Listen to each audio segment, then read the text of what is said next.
I've always been the quiet one in my family, the kind of person who flies under the radar, never looking for attention. My sister, on the other hand, has always been the center of everything.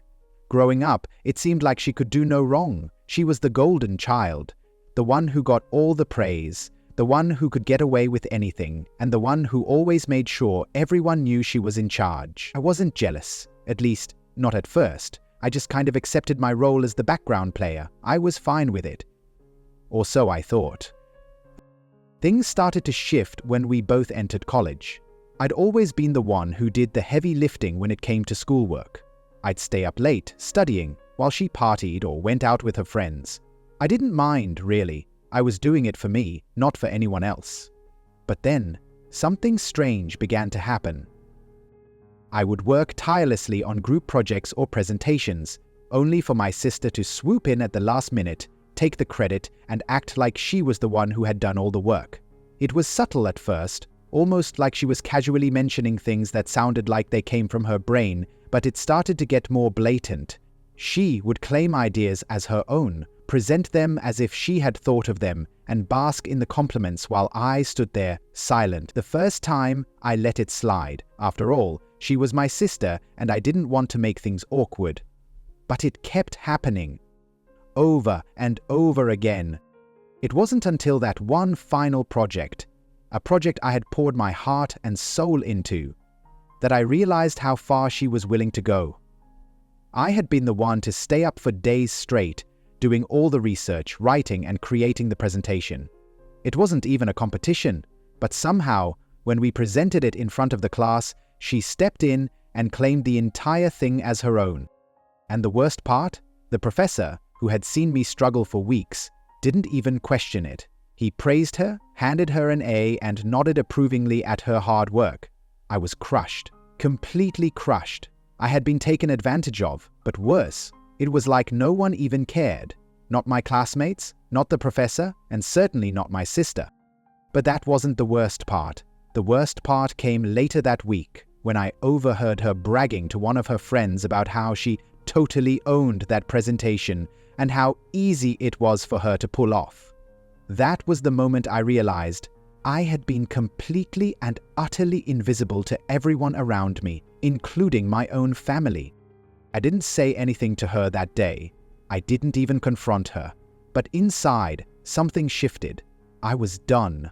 I couldn't just sit back and let her take everything from me anymore.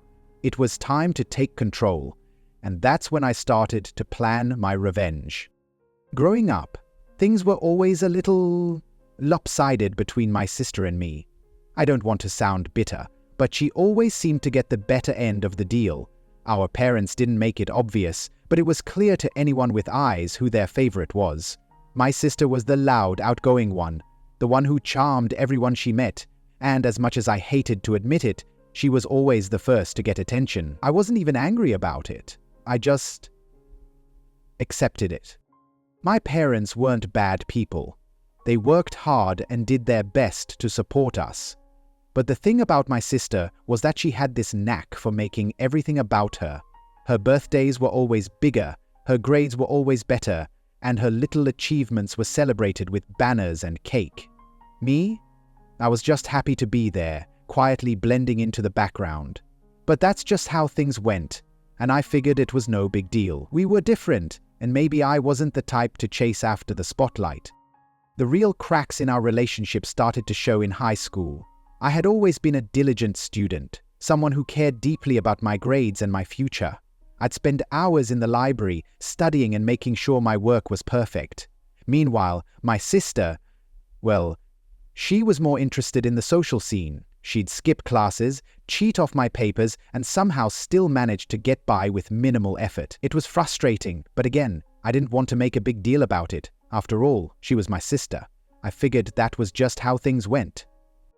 But as the years went on, it started to feel like my hard work was always overshadowed by her. She could walk into a room, say one thing, and everyone would love her. And if she ever needed something from me, whether it was a project, a favor, or even just moral support, she'd bat her eyelashes and act like she was the most vulnerable person in the world. And I, being the soft-hearted person I was, would always give in. It wasn't just in school either. At home, our parents would praise her for the simplest things. She'd organize a school event and get a round of applause, while I quietly cleaned up the house or did chores without anyone even noticing. There was never any balance, no recognition for the things I did.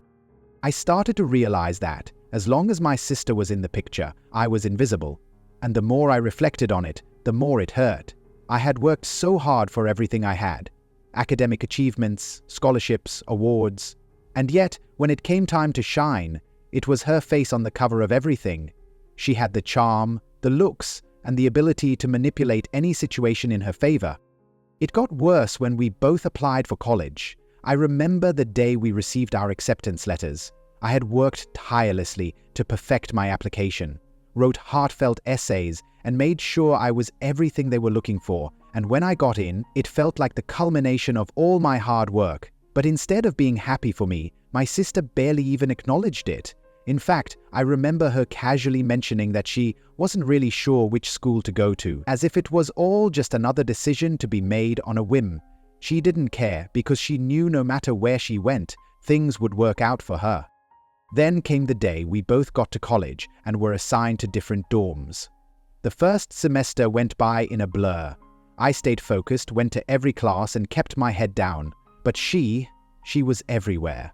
Popular, surrounded by friends, and seemingly always in the spotlight. But even with everything she had, something was off. I couldn't help but notice that she was still finding ways to make my success her own. It wasn't until that final project, our first big one together, that I felt the scales finally tipping in a way I couldn't ignore. By the time we reached the final project of the semester, I had a feeling that it was going to be the moment that would either make or break everything. This project wasn't just a casual assignment. It was a big one, a grade-defining piece of work that would shape the rest of our college careers. We were assigned in a group with a few other students, but my sister and I were supposed to be the team leads, and that's when I knew. It had been a long time coming, but this project was going to be my last stand. I had been quietly building up resentment, waiting for the right moment, and this was it. I didn't just want to do well. I wanted to succeed so brilliantly that everyone would see just how much I was capable of, without my sister taking credit for it. From the very start, I put everything I had into this project. I dove into the research, spending hours at the library, scanning journals, articles, and interviews. I knew the subject like the back of my hand by the time we were ready to present. The other group members were pretty hands-off, so it was mostly me, pushing the entire project forward. But I didn't mind. I thrived on it. I was determined to get it right. But, as always, my sister seemed to pop in at the most opportune times. She'd saunter into the study sessions, claim she had a brilliant idea, and then casually add it into the mix, making it sound like she'd been working on it for hours. Her ability to walk into a room and take control was uncanny. And yet, she hadn't actually done a fraction of the work I had. It was starting to feel like I was invisible again, and I knew that if I wasn't careful, she'd once again claim this victory as her own. What truly set off alarm bells for me, though, was when she started inviting some of her friends over to our study sessions. They'd sit in the background, not really contributing, while she'd eagerly talk about how we were so close to finishing and how everything was coming together perfectly. I could sense it. She was laying the groundwork for her usual act. She wanted to look like the brilliant leader, the mastermind behind everything, while I did the heavy lifting and remained in the shadows. That's when I made a decision. I wasn't going to let her get away with it this time. I had been quiet for too long. I had been the one staying up late, doing all the research, all the writing, all the planning, while she took every opportunity to step in and steal the spotlight. But I wasn't going to let her take this one from me. It was time to flip the script. I started keeping track of everything. Every email, every draft, every conversation. I recorded how much work I had done and when I had done it. I made sure I had the proof. And while my sister continued to bask in the illusion that everything was going her way, I quietly set things up so that when the time came, I would have the upper hand. As the day of the presentation drew closer, I began making small but crucial changes. I began organizing my materials in a way that would make it clear who had put in the effort. I was careful not to make it obvious, though. I didn't want her to suspect anything, because the moment she did, everything would fall apart. The plan was simple, yet effective. I would keep playing along as if everything was fine. I'd smile, nod, and pretend I was on her side. And then, when it came time for the final presentation, I would step in with everything I had. It was a calculated risk, but I knew I had to take it. I wasn't going to let her take credit for something that wasn't hers. This was my time. But little did I know, things were about to take an unexpected turn. That final day, when I thought everything was in place, I made a discovery that completely changed everything. The day of the presentation arrived, faster than I expected. I woke up that morning with an unsettling mix of nerves and excitement, knowing that today would either be my triumph or my downfall. My sister, of course, was acting like everything was in the bag. She'd spent the past few days flitting around, making small changes to the slides, and talking about how she was perfecting the presentation. I could see right through it. She was just making sure her name would be on everything when the time came. The presentation was held in a large lecture hall, with several other groups presenting before us. My sister, who was in charge of the opening, was in her element, strutting around, chatting with other students, looking confident. She had no idea what I was about to do. As we took the stage, I kept my composure, focusing on my part. I started off as planned, delivering the introduction and the main findings, talking about the research and hitting all the key points. But as I moved forward with my part of the presentation, I saw my sister's face twist with confusion. She hadn't expected me to dive in so fully, but I was on a roll now. I could feel the momentum building, and it felt amazing. She was visibly rattled, trying to jump in with extra insights, but I wasn't giving her the chance to overshadow me.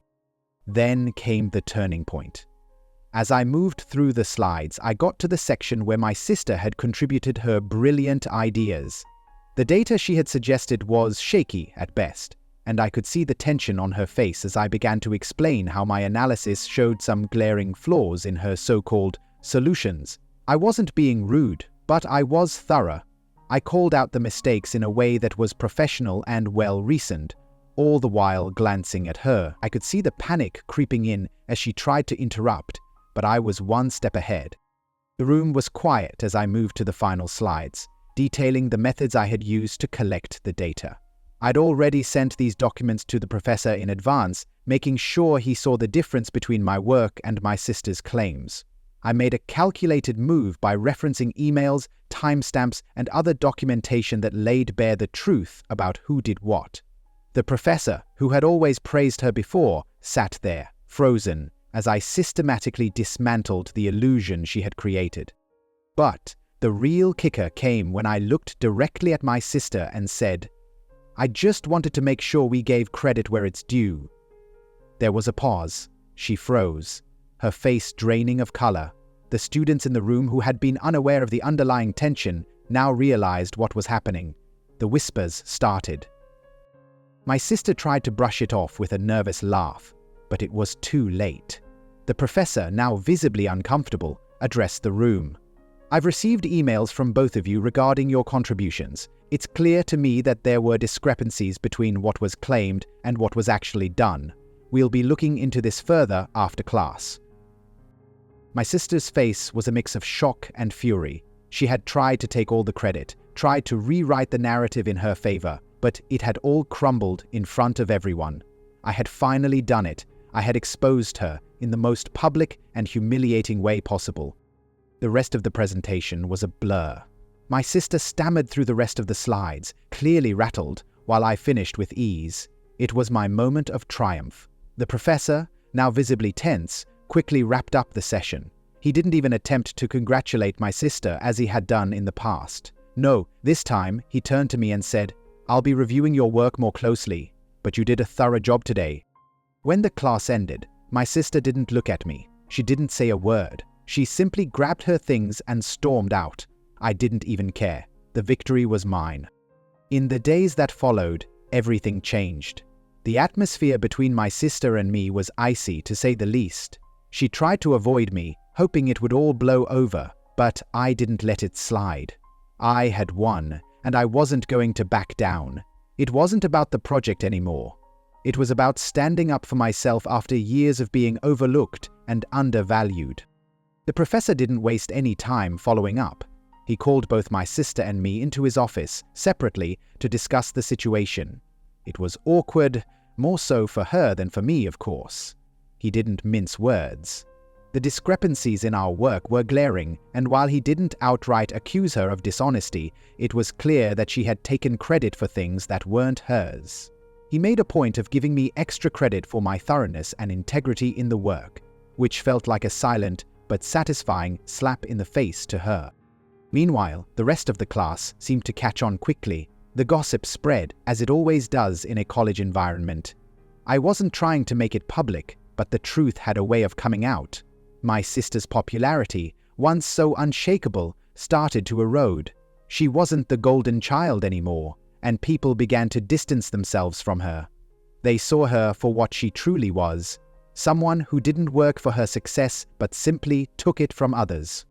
My sister, once so confident, seemed to unravel. She tried to salvage what was left of her reputation, but it was clear she had lost the respect of a lot of people, including the professor. She even attempted to talk to me once, offering a half-hearted apology, but I didn't care anymore. She had crossed a line, and I wasn't about to let her off the hook just because she was sorry now. I calmly told her that I didn't need her apology, and that what mattered was that I had finally been seen for the work I put in, something she'd never allowed me to have before. The fallout for her was swift and brutal. She failed that project, of course. But it didn't stop there. Her attempts to rewrite the narrative in her favor didn't work with anyone who mattered. Friends began pulling away, and soon she was left with a handful of people who were just as shallow as she was. It wasn't long before I overheard her venting to someone, saying, "I thought it was a joke. I didn't think she'd actually do something like that. I can't believe she ruined everything for me." It was pathetic, honestly, but I couldn't bring myself to care. After everything she had done to me, seeing her face the consequences was all the closure I needed. As for me, I thrived. The project had brought me the recognition I deserved. I was no longer the invisible sibling, the one who always had to settle for being in the background. People started to approach me more, professors took me seriously, and my work began to speak for itself. I didn't have to steal anyone's credit. I just had to work for what was mine, and for the first time, I was proud of what I had achieved. And as for my sister? Well, she tried to patch things up with me several times after that, but I was done. I had no interest in playing her games anymore. She had her chance, and she had blown it. It wasn't about the project anymore. It was about me finally finding my voice, standing up for myself, and taking back everything she had tried to take from me. The last time I saw her try to weasel her way back into my life, she asked, "Are you really going to hold this over me forever?" I looked her dead in the eyes and said, "No, but I'll never forget it, and neither will anyone else."